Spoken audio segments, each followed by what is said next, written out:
Bueno, eh, buenas tardes a todos. Un saludo cordial. Esta es la clase, la tutoría virtual, disculpen, referente a la guía número 1 de tercer periodo académico. Entonces, en la guía número 1 se trabajan básicamente tres conceptos, que son la pirámide trófica, la cadena alimenticia y la red trófica. Entonces, vamos a explorar un poquitico acerca de cada uno de estos conceptos. Iniciamos con la pirámide trófica. Como pueden ver en la imagen, esta es una pirámide trófica un poco más completa de la que va en la guía. Tiene más eslabones debido a que pues la idea es que esta tutoría sea complementaria a la información que está en la guía. Entonces, en la base de la pirámide trófica vamos a encontrar obviamente la superficie de nuestro planeta, en la que simplemente vamos a tomar dos elementos esenciales que son la tierra y el agua. Sabemos que muchos de los componentes esenciales que requieren los productores, es decir, los vegetales para crecer y desarrollarse, se encuentran en la tierra o son arrastrados por el agua. Entonces, de ahí que esta sea la base de nuestra pirámide. Pero ¿cómo llegan estos componentes allí, estos minerales y estas moléculas orgánicas necesarias para el crecimiento de los vegetales? Simplemente vemos aquí el eslabón que nos dice descomponedores. En los descomponedores incluimos hongos, bacterias y otro tipo de microorganismos que lo que hacen es tomar todos los residuos de la materia orgánica que encuentran en la superficie del suelo, restos de animales, restos de plantas, de cortezas, hojas, bueno, etcétera, las mismas heces de los animales, todos estos residuos, estos organismos los descomponen y lo transforman en sus componentes básicos. Y de esos componentes básicos es que se sacan los minerales y los otros nutrientes que requieren las plantas para crecer.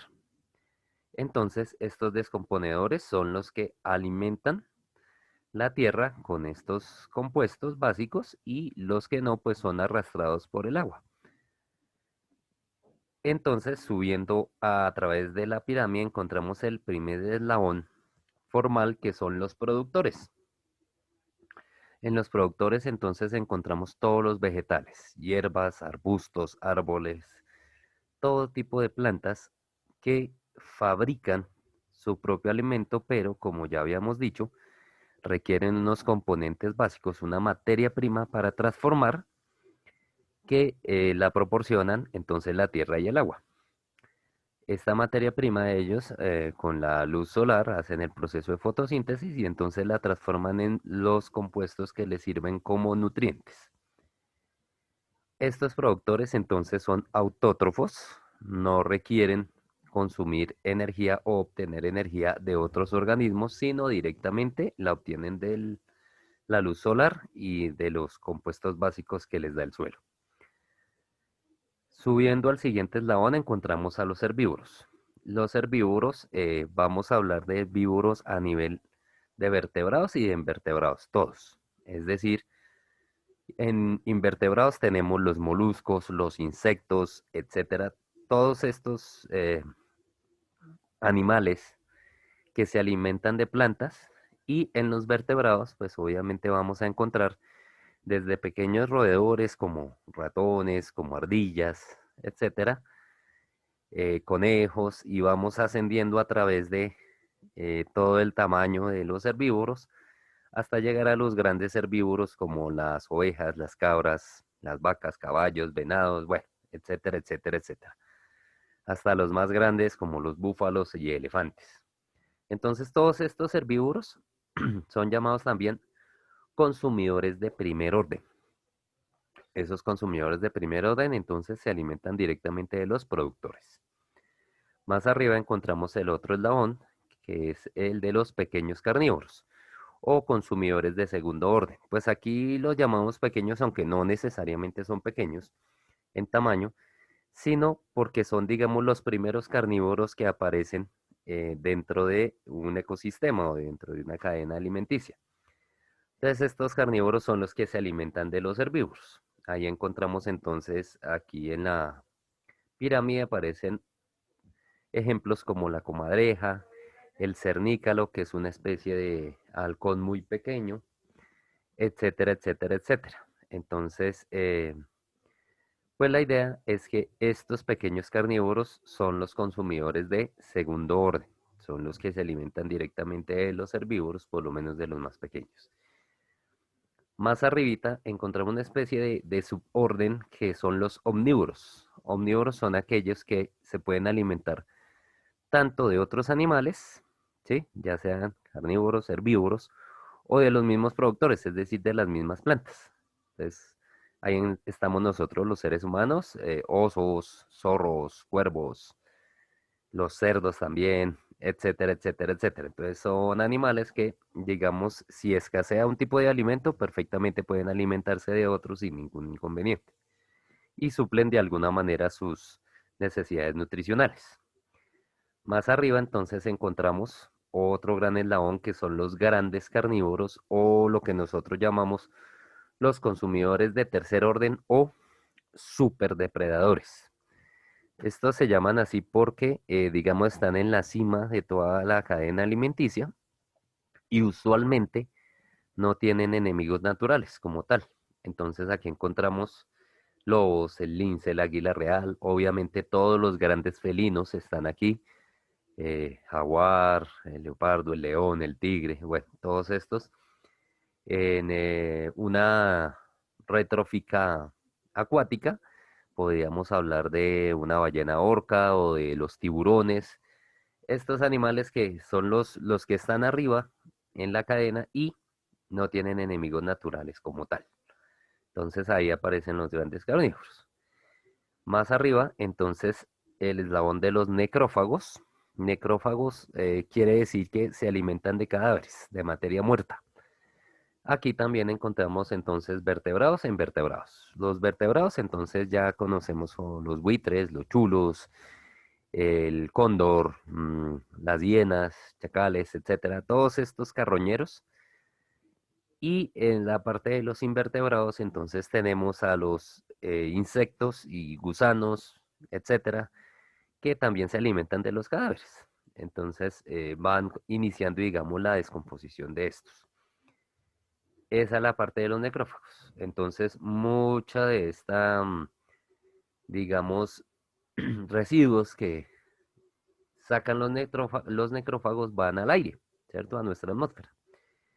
Y allí a veces, pues pueden caer por medio de la lluvia y entonces por medio de la escorrentía llegan al agua, se introducen en la tierra y obviamente junto con el trabajo de los descomponedores que van a comenzar a descomponer lo que los necrófagos dejaron, entonces nuevamente se vuelve materia prima, minerales, etcétera, que van a ser consumidos por las plantas y así se reinicia nuevamente el ciclo. Entonces esto es básicamente una pirámide trófica. Debemos agregar, aquí hay una flechita que dice flujo de energía. Entonces, ¿a qué se refiere eso? Es importante conocer que por cada eslabón solamente se transmite o se pasa de un eslabón a otro el 10% de la energía. Entonces, por decir algo, los productores que son los que no necesitan consumir energía de otro, sino que fabrican y aprovechan toda la energía desde la luz solar, digamos que tienen el 100% de la energía. Cuando un herbívoro consume un vegetal, el herbívoro solamente obtiene el 10% de esa energía. El otro 90% se lo gasta el mismo vegetal, digamos, en sus propios metabolismos. Entonces, el herbívoro solamente obtiene el 10%. El carnívoro que consume a este herbívoro va a obtener solamente el 1%. Luego el carnívoro que va a consumir al otro va a obtener el 0,1% y el necrófago va a obtener el 0,01%. Entonces, como vemos, a medida que ascendemos en la pirámide, pues la cantidad de energía que le va a llegar a estos organismos, pues va a ser muy pequeña. Entonces, de ahí que, digamos, podemos analizar el comportamiento de los mismos animales que están ubicados acá. Un carnívoro grande, un superdepredador, al obtener, digamos, tan poca energía de su comida, entonces ellos no se van a ocupar mucha energía o mucho tiempo tratando de cazar o de hacer grandes persecuciones. Entonces por eso ellos prefieren la emboscada o el ataque sorpresa como técnica para obtener el alimento sin gastar demasiada energía. Y los necrófagos ni se diga, como ellos también obtienen tan poca energía, ellos ni siquiera se desgastan cazando, simplemente llegan a donde está el cadáver y se alimentan de los residuos que los otros han dejado para no gastar prácticamente nada de energía en obtener su alimento.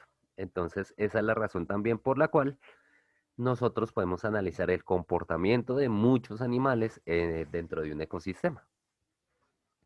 De acuerdo, entonces vamos a continuar con el otro concepto que es la cadena alimenticia. La cadena alimenticia simplemente es una relación cíclica de flujo de energía y de relación depredador-presa en unas especies o unos organismos específicos. Entonces aquí tenemos un ejemplo, es una cadena alimenticia que podemos fácilmente encontrar en nuestro entorno.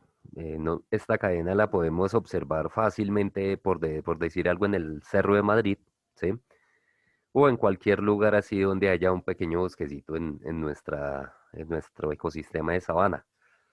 Entonces, pues aquí lo que vemos es cómo se van consumiendo entre sí los organismos. Es importante aclarar cuando vayamos a dibujar una cadena alimenticia, que las flechitas, la cabecita de las flechas van dirigidas hacia el organismo que se come al otro, o sea, el que lo consume al otro. Entonces, si seguimos la secuencia de las flechas, encontramos que la oruga consume a la planta, ¿sí? Luego vemos que la rana consume a la oruga, ¿sí? Ven que la flechita van hacia el que consume al otro, ¿sí? Entonces, de nuevo, la planta es consumida por la oruga es consumida por la rana es consumida por la serpiente entonces es consumida por el búho o la lechuza en este caso eh, sería como el superdepredador para esta cadena alimenticia específica. Luego, pues por causas naturales, el búho va a morir y entonces ahí entran los descomponedores. Aquí está representado por algunos hongos. Estos descomponedores o carroñeros comienzan entonces a deshacer toda la materia orgánica y los residuos que aún queden son descompuestos por bacterias. Estas bacterias entonces transforman todos esos residuos orgánicos, tanto los cadáveres de todos estos animales como sus heces, sus residuos, todo lo que provenga de allí, los residuos de las plantas que se vayan cayendo, etcétera, todo lo transforman las bacterias en minerales y productos básicos que van a la tierra o son arrastrados por el agua, consumidos por las plantas, le ayudan a crecer y así nuevamente se reinicia el ciclo en esta cadena alimenticia. Entonces, una cadena alimenticia es una simple relación cíclica, entonces, entre organismos específicos en un determinado ambiente. Posteriormente, entonces tenemos el último concepto que es la retrófica. Entonces, ¿qué es la retrófica? Básicamente una retrófica es una interacción de varias cadenas alimenticias que se dan dentro de un mismo ecosistema o dentro de un mismo ambiente. Entonces, veamos un ejemplo. Aquí tenemos una planta, entonces de la planta, en este ejemplo arrancaríamos tres cadenas alimenticias, porque la planta puede ser consumida por el caracol, o por la paloma, o por el saltamontes. El caracol puede ser consumido por el sapo, pero el saltamontes también. Entonces, fíjense, aquí ya tenemos varias cadenas entrecruzándose. La primera sería planta, caracol, sapo, y el sapo es consumido por el halcón. Va una cadena. Planta, paloma y la paloma consumida por el halcón, segunda cadena. Planta, caracol, paloma, halcón, tercera cadena. Planta, saltamontes, sapo, halcón. Planta, saltamontes, paloma, halcón. Planta, saltamontes, musaraña, halcón. O planta, caracol, musaraña, halcón. O sea, si ven, todas las cadenas alimenticias se están entrecruzando acá. Y eso, cuando se entrecruzan todas esas cadenas alimenticias, es lo que se llama una red trófica. En este caso, pues el halcón vendría a ser como el superdepredador, ¿verdad? No tiene enemigos naturales, entonces él simplemente en este ecosistema cuando muera va a estar a cargo de los carroñeros, los descomponedores también y obviamente él se va a transformar en residuos que van a servir de alimento a las plantas y se reinicia nuevamente el ciclo. Entonces esa es una retrófica. Como les digo, varias cadenas alimenticias que se entrecruzan porque están en el mismo ecosistema, en el mismo ambiente. Entonces esa es la red. Otro ejemplo aquí, esta es una red que puede ser fácilmente en uno de nuestros humedales en la sabana. Entonces ahí encontramos residuos orgánicos en el fondo de nuestro humedal, de nuestro lago. Estos restos orgánicos pueden ser alimento de bacterias que también los van descomponiendo y los van transformando en sustancias útiles de ciertos moluscos, etcétera, etcétera, etcétera. Entonces, estas bacterias también cuando vuelven eso, residuos útiles, esos pueden ser alimento para el zooplancton, pueden ser alimento para el fitoplancton. Estos dos fitoplancton y zooplancton son microorganismos que están en el agua. Estos se llaman fitoplancton porque hacen fotosíntesis, entonces pareciera que funcionaran muy parecido a las plantas. Y estos zooplancton no pueden hacer fotosíntesis, son heterótrofos, entonces necesitan obtener su alimento de otros organismos, en este caso de estas bacterias. Estos restos orgánicos también, al ser transformados por las bacterias en nutrientes, pueden servir como alimento o materia prima para las algas, que estas sí son plantas, y al hacer la fotosíntesis, pues entonces producen su propio alimento. Entonces ya teniendo las algas allí, tanto el fitoplancton como el zooplancton, como las algas, pueden ser alimento de pequeños peces, en este caso la gambusia, ¿sí? Este pequeño pez, a su vez, puede ser alimento de otro pez más grande, aquí representado por la carpa, pero la carpa también puede alimentarse de algas, o sea, es un omnívoro, puede alimentarse de otros animales o de plantas, no hay problema. Estas algas a su vez también entonces sirven de alimento para los moluscos, igual que las bacterias, o para algunos crustáceos como el cangrejo de río, la langosta, bueno, todos los crustáceos que aparecen allí. El crustáceo también puede ser alimento de otros peces, igual que el molusco.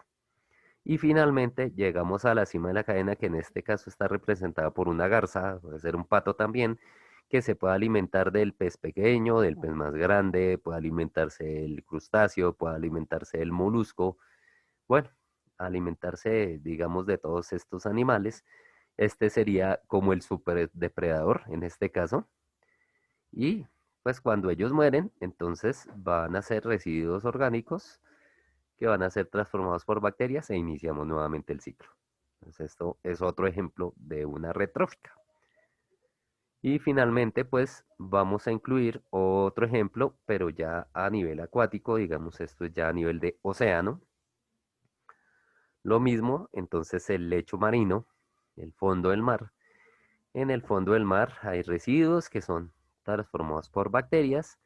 Estas bacterias sirven de alimento a los protozoos, sirven de alimento al zooplancton y los residuos que ellas transforman son materia prima para las algas que con la ayuda de la luz solar entonces crecen, se desarrollan y a su vez pueden ser alimento también de este zooplancton y de estos protozoos. Entonces estos microorganismos que están acá a su vez van a ser alimentos de un pequeño crustáceo que se llama el krill. Es muy pequeñito, pero digamos que a simple vista ya se puede distinguir y habita en grandes cantidades en los océanos.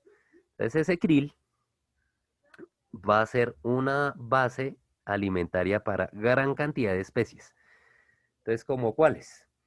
Por ejemplo, de peces, por ejemplo, de cefalópodos, moluscos cefalópodos como pulpos y calamares, por ejemplo, de aves marinas, por ejemplo, de pingüinos, por ejemplo, de focas y de leones marinos, etcétera, y inclusive de las grandes ballenas. Recuerden que las ballenas, a pesar de ser los mamíferos más grandes que existen en el planeta, las ballenas no tienen dientes como tal. Entonces ellas solo tienen unas barbas por donde filtran el agua y queda atrapado este krill. Pequeños moluscos quedan atrapados allí. Y esa es la base alimentaria de las ballenas. Ellas consumen toneladas de krill. Entonces, una vez pasamos del nivel del krill, vamos a los cefalópodos y peces. Estos dos a su vez vuelven a ser alimento de las aves como la gaviota, del pingüino, de las focas, de los leones marinos, etcétera. Todos estos son alimentos de eso. A su vez, los pingüinos también son alimento de estas focas y leones marinos. O sea, casi casi llegamos a la cima acá, porque este consume a los pingüinos, consume a los moluscos cefalópodos, consume a los peces, consume al krill, y solamente habría un eslabón arriba de ellos, que es que el gran superdepredador, en este caso representado por una ballena orca. Allí también podemos encontrar a los delfines, a los tiburones, etcétera. Todos estos animales que no tienen enemigos naturales, que son los grandes depredadores del mar, y que a su vez, pues, cuando mueran, entonces van a ser eh, descompuestos, devorados por carroñeros, descompuestos por bacterias y nuevamente se reinicia el ciclo. Entonces, esta sería una red trófica en un ambiente marino. Entonces, ustedes dense cuenta cómo todas estas cadenas alimenticias se van entrecruzando en un mismo ambiente. Y eso es lo importante de las redes tróficas. Entonces, ya hablando un poco acerca de la guía más específicamente, entonces en uno de los numerales aparece una ilustración donde hay una representación como de un bosque tropical. Se les pide que hagan allí o extraigan de ahí dos cadenas alimentarias y una red trófica.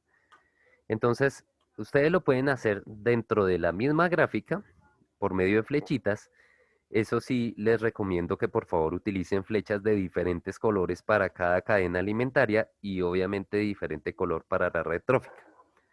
O algunos lo han hecho es con esas mismas figuras o representando esos mismos dibujos, dibujan aparte las cadenas y la red trófica. Todo eso es válido, no hay ningún problema, lo importante es que lo hagan completo. También en otro punto se les pide hacer una comparación entre las diferencias y similitudes de una cadena trófica terrestre y una acuática.